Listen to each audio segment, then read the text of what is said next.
You've spent weeks building the perfect lesson plan. The pacing is tight, the material is solid, but when you actually deliver it to the room, nothing clicks. The students are completely disengaged.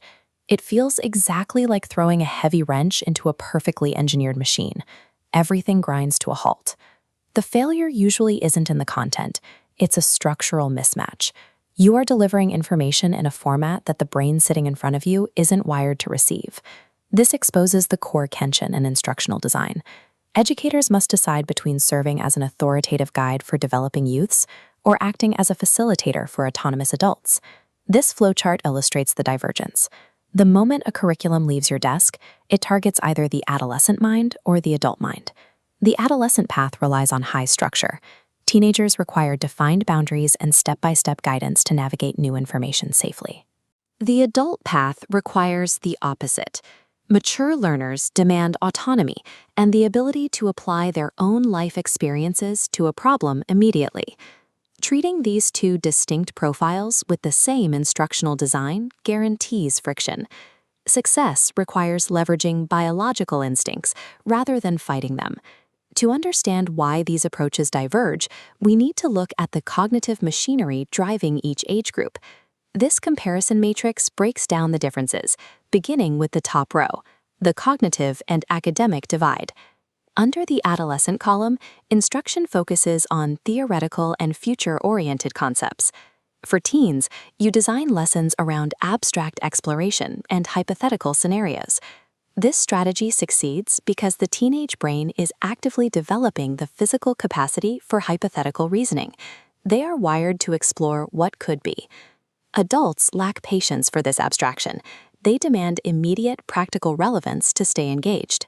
In the adult column, the strategy shifts to problem-centered and experiential.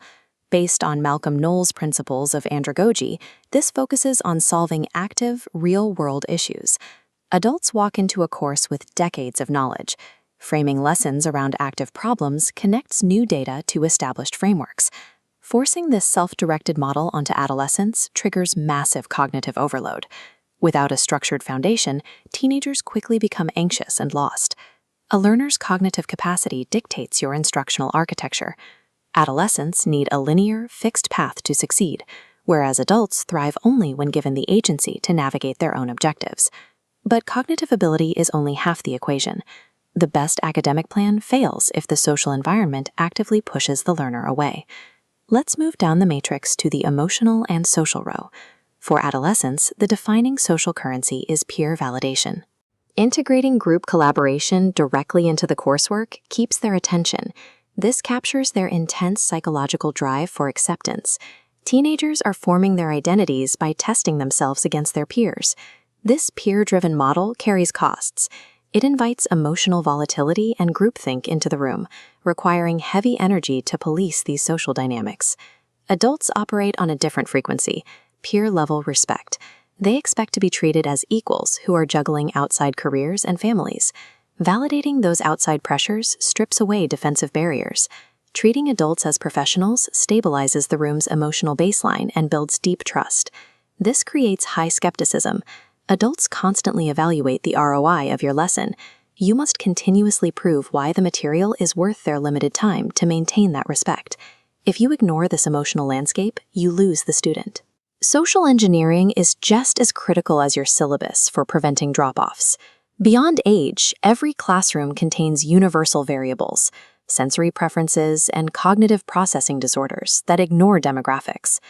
This quadrant chart maps the effort required to implement a method against its impact on student retention. Notice multimodal formats landing high on the impact scale. Combining text, audio, and visual elements ensures your lesson connects regardless of a student's individual sensory preference. These adaptations are highly effective at bypassing cognitive bottlenecks. If a student has dyslexia or dysgraphia, providing audio alongside text ensures their processing challenge doesn't lock them out of the curriculum. But watch that same point slide across to the far right of the effort axis. Building a course with true multimodal accessibility, recording audio, formatting clean text, designing strong visuals, exponentially inflates your preparation time and development costs. Every decision to accommodate an individual learning style converts a pedagogical ideal into a logistical problem of resource allocation. The evidence shows two distinct functional profiles. Adolescents prioritize subject-oriented exploration and identity formation, while adults focus on result-oriented, experience-driven outcomes. We can map these realities onto a scorecard that splits instructional design into two distinct roles: the formative educator and the adult facilitator. For K-12 educators, the formative role is mandatory. Your job is to be the guardrail.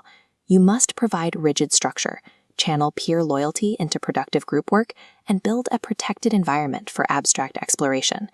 If you train adults, the facilitator model is the requirement. Your job is to be a resource, not a dictator. Strip away the theoretical fluff, focus on real-world objectives, and let their life experience do the heavy lifting. Demanding that a learner adapt to your preferred teaching style guarantees frustration and failure for everyone involved. High-impact instruction happens when the educator adapts their system to the specific biological and psychological brain in the room. Hey